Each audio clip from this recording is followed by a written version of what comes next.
Once again, let's introduce, joining us via video chat is Professor Ken Ife. He is the development economist and he is also a public policy analyst. You're welcome, Professor. Thank you very much for joining us. Professor, thank you so much for joining us. Professor, thank you. With all that's happening, right? You're also the president of the Institute of Professional Economists. So, from a trade policy standpoint, what are the immediate implications of Nigeria's decision on local manufacturers and the organized private sector? Let's start there. Well, look, I will say no. We can't actually bring ban. That is completely out of order. Now, tariff is not even desirable, neither does it help, because what tariff does is nobody wins a tariff war. Global trade will shrink, and America that tried it in 1930 saw depression, Great Depression, and even Ronald Reagan said, don't do it again. When you have tariff, you're actually protecting yourself, but you are creating disincentive to investment, to technology innovation, to competitiveness. So even your own market will turn against you because people are going to run behind the tariff wall and then prices go up. Now, ban doesn't even enter into the picture, please, because in ECOWAS, a member of ECOWAS, we have common external tariff. That's the one that have already set our bans for external trade at zero, ban 0, then 5%, 10%, 20%, and 35%. So what we can do is that we can use levy instruments. The levy instrument is if you have particular tariff lines that you are concerned about, then you use tariff levy to increase levy on it, but not the absolute bans that have already been established within the framework of ECOWAS. So we have to agree on that. And we also have to agree on what our priority should be. Our priority is to invest in energy and trade-related infrastructure, which is quality infrastructure. Because without that, your goods will not meet the purpose. You will not be able to be exported to countries that are already working under the purview of WTO. Then secondly, you should embark on policy of import substitution. But you handle it in a different way. You ought to look at it as backward integration, and then you try to protect industry. Industry protection is accepted worldwide, because everybody wants to protect the technology that I've invested, but it does not amount to banning. It does not amount to high overt tariff war. So we've got to get our priorities right. That's not the right direction to go. Professor Ife, I'd like you to please clarify for us exactly how levies work and how tariffs work when it comes to trade relationship between countries, especially in this case between Nigeria and the US. If you can explain for us, and then that will lead to our other questions.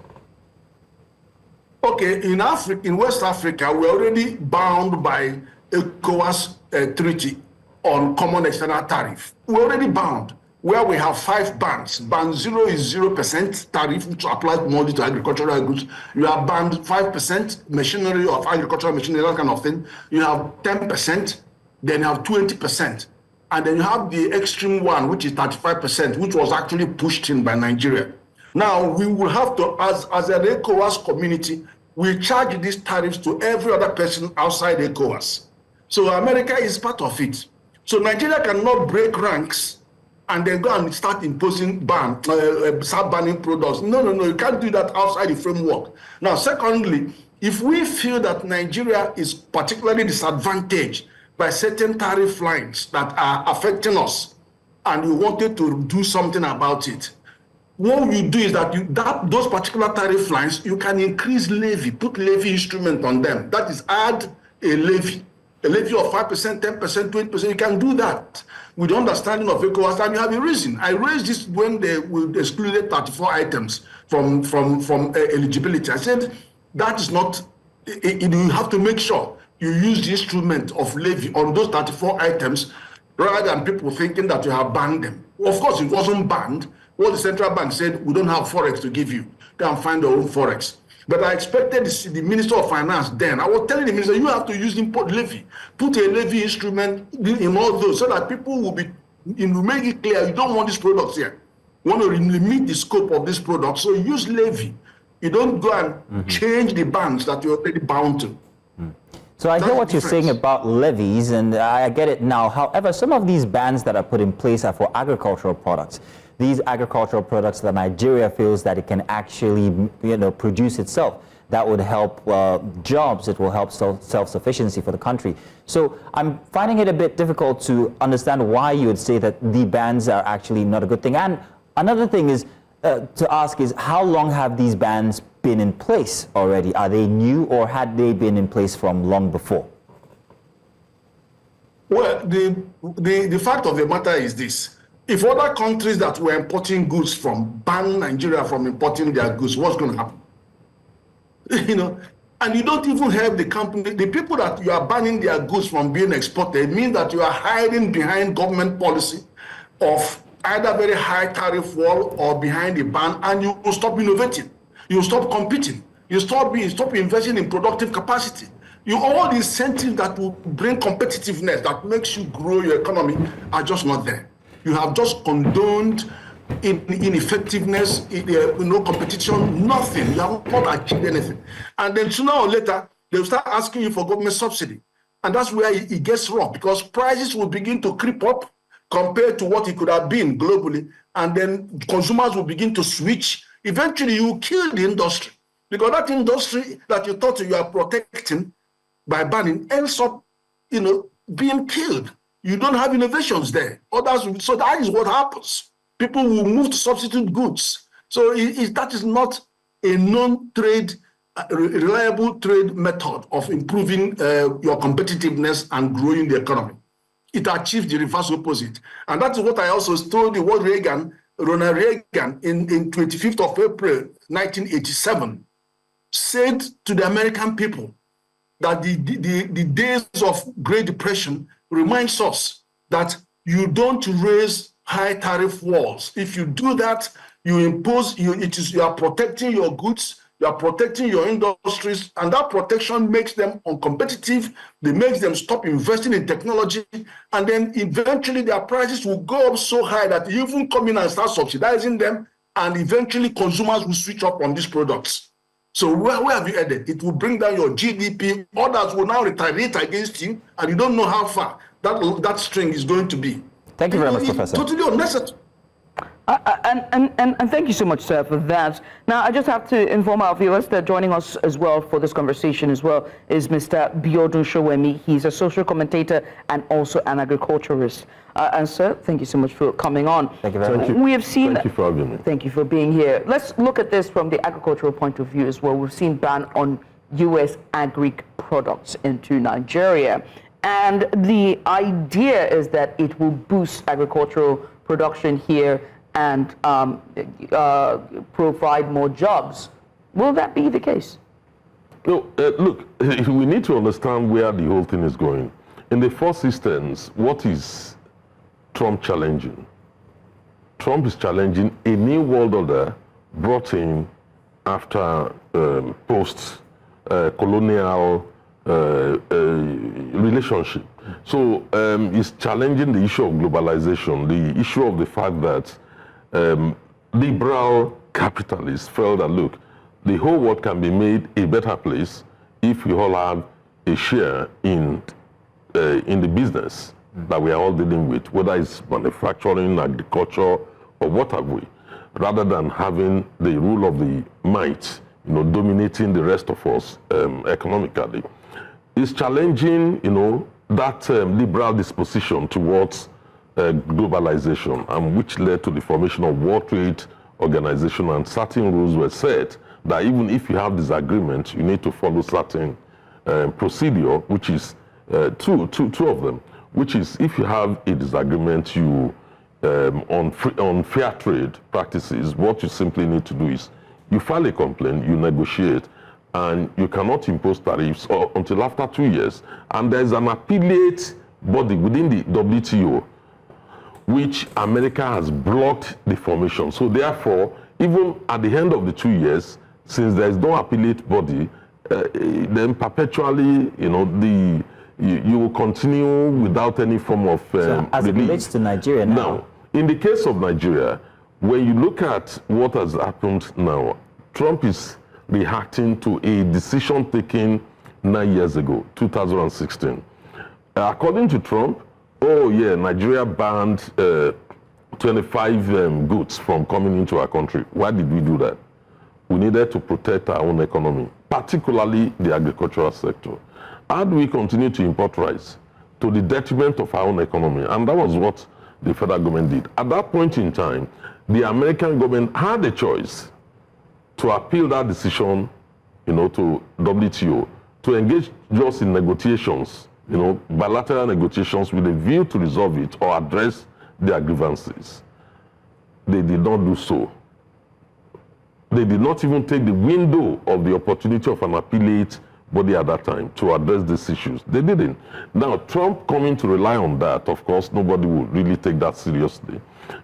What Trump is doing is to try and, dismantle what the liberal democracy constructed, which is globalization, in favor of the rule of the might. That is, if I can produce more efficiently than you, then I should be the one, supplying the goods to your country, even to the detriment of your own people, while at the same time, is also restricting the free flow of labor. If you are restricting the free flow of labor, where do you then get the manpower to produce your own country? Yeah. So it's somehow contradictory, and many people are not sure that he will succeed with what he's trying to do. I want to ask you, Professor Ife agrees with what you have just, the submission that you've just made. Professor Ken Ife, I don't know, I asked you earlier regarding this, and I'm wondering whether you align with Mr. Showomi's response here. Only partly. Let's hear it. The thing is that what Trump does not understand is that he's having a vision of America in the early 30s last year, where tariff was contributing 80% of their revenue. Today, tariff of only 4% of their revenue. Secondly, he lives under the illusion that America is being marginalized. America is consumer of goods and also borrower of money. China is producer of goods and saver of money. So America goes and borrows money from anybody who is producing surplus. And then now turn around and say it's being marginalized. Nobody has got more benefit from global trade than America. 4% of the world population, and then they are punching beyond their weight, 13.5% of global trade, although 80% of that trade is actually in services. He doesn't even realize. Then he also has a 25% of world GDP, 60% of world reserves are in dollar, and then he also 84% of global financial transactions are done in dollar. He doesn't realize that dollar is the common currency, and people are going to move away from dollar. All the debt being owed by America will never be repaid because they will simply print more dollars. So they are very conscious about all that. What he is doing is not about banning. He's trying to use tariff to earn $6 trillion, which he will never earn. It's American that will pay that. But what the world is doing is those who have the stomach to fight, like China, are taking it, one inch by inch. But there are some that are so vulnerable, like Canada and Mexico and South Korea, that are taking it easy and they're straight. Some are coming down. Nigeria should not jump, please, for goodness sake. We don't have a productive capacity for products that we can export and sell. All we have is crude and gas. So why are you jumping up and down? You have so much work to do to raise the quality standards of your products to be able to meet international market. Even if your product don't go to America, can you go to Russia? Can you go to China? Quality is just not up to scratch. You don't invest in quality infrastructure. You are not having energy for anybody to process anything. You're so far, the post-harvest losses are between 30 to 70% post-harvest loss. I have over 3,000 hectares of cassava. Come and see how much loss that we are suffering, despite the new hybrids that we have deployed. So we're just using the wrong prescription. The prescription does not match the prognosis or the diagnosis. Professor. Absolutely. Yeah, Professor. Go off track. It seems that that work is cut out for the World Trade Organization, right? So where do they play in all of this, in making sure that everyone at the table is treated fairly, giving this ban and tariff hikes that we're seeing, whether it's US and China, US and Canada, US and the EU, or the African continent in its entirety? Now, you see, the WTO was set up around 1985. It was GATT, General Agreement on Trade and Tariff, and it was rolled over in 1995 to WTO. China entered around that 1990, and then ever since, America has been complaining. Now, what is happening there? I said on several interviews, if this man wanted to will stop money from WTO, he might as well withdraw from WTO. Because America is only 13.5% of global trade. The remaining 84.5% can continue with the leadership of WTO and continue our globalization. That's what I said to America. Get out of WTO so that the others can work with themselves. Mm-hmm. We don't want to destroy WTO. We don't want to destroy multilateral trading system because there's going to be global depression the mankind has never seen before. No, now look, let me give you an example.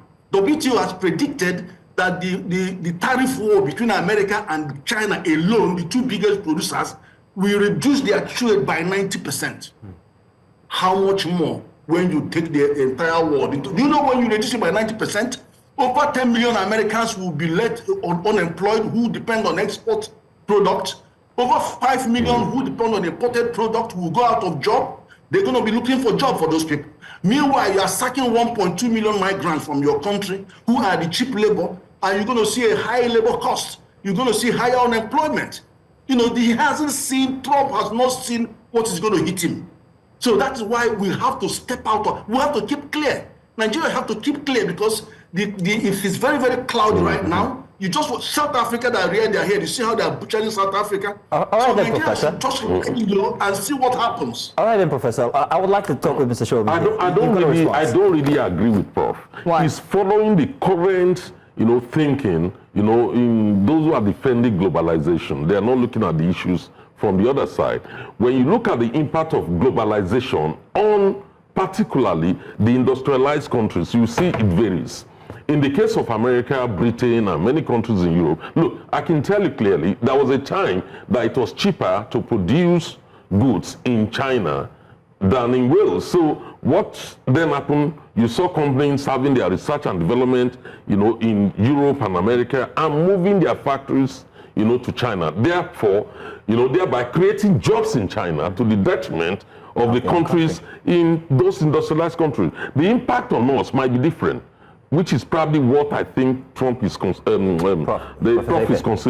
When you look at the impact of globalization in terms of the exportation of jobs, to certain countries, particularly China, you're talking of millions of jobs were created. If you notice, even the mobile phone you're using, you might see made in America, but all the parts were made in China. So I think those are the issues Trump is trying to address with a view to bring jobs back to the American. I'm not supporting him in any form, but we need to understand where he's coming from. That look, these jobs that we have exported will not have been possible without globalization. The general agreements on trade and tariff that became what WTO. Hence why he says they should exit WTO. That's why he says exit from WTO. He's not going to exit it. Exit from the organization if you do not want globalization. Well, if you want to push the America First agenda. Rewrite the rules within the organization. That is what Trump is trying to achieve by engaging on so many other. I don't agree with him.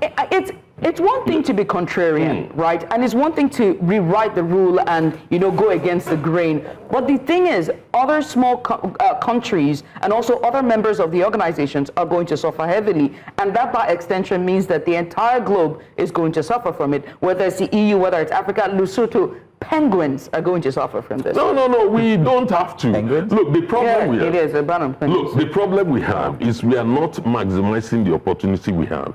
We don't. So how then do we maximize it as in Africa? For instance, we have ACTA, African Continental Free Trade Agreement, which we've entered into before Trump came into office.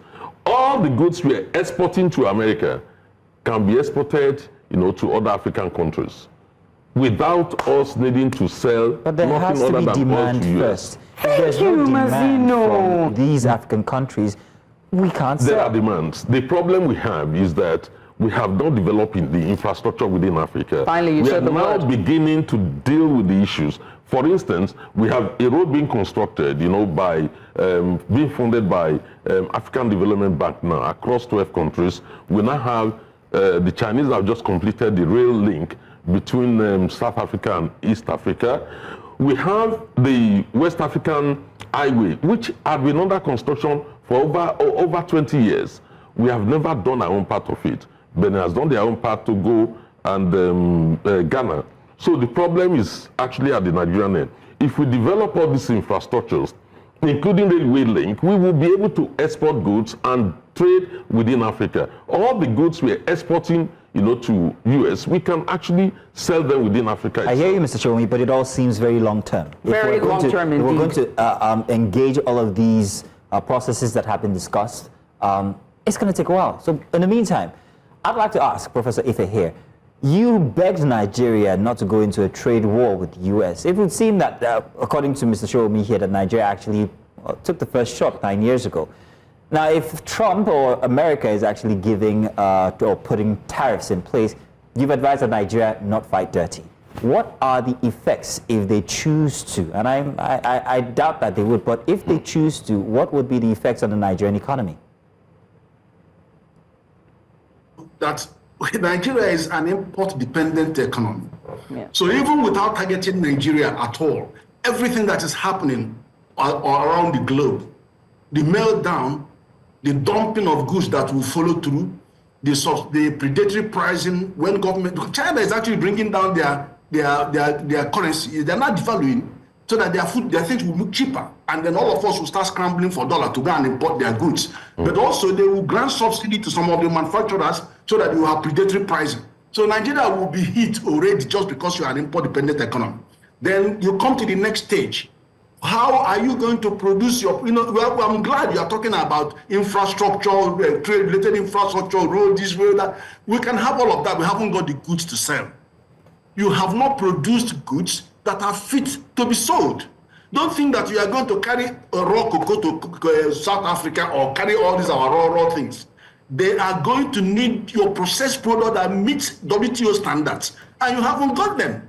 We haven't got quality infrastructure. We haven't got anything. You haven't got energy to process anything. There's nothing. We're not prepared for global trade. So why rear your head when you are not prepared? But let me tell you about Trump.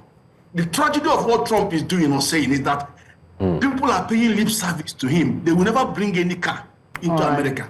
Every car needs at least 200 spare parts that are sourced all over the world. It takes 5 to 10 years to set it up, something else in America. So they are waiting for the man to go. He will go in 4 years' time.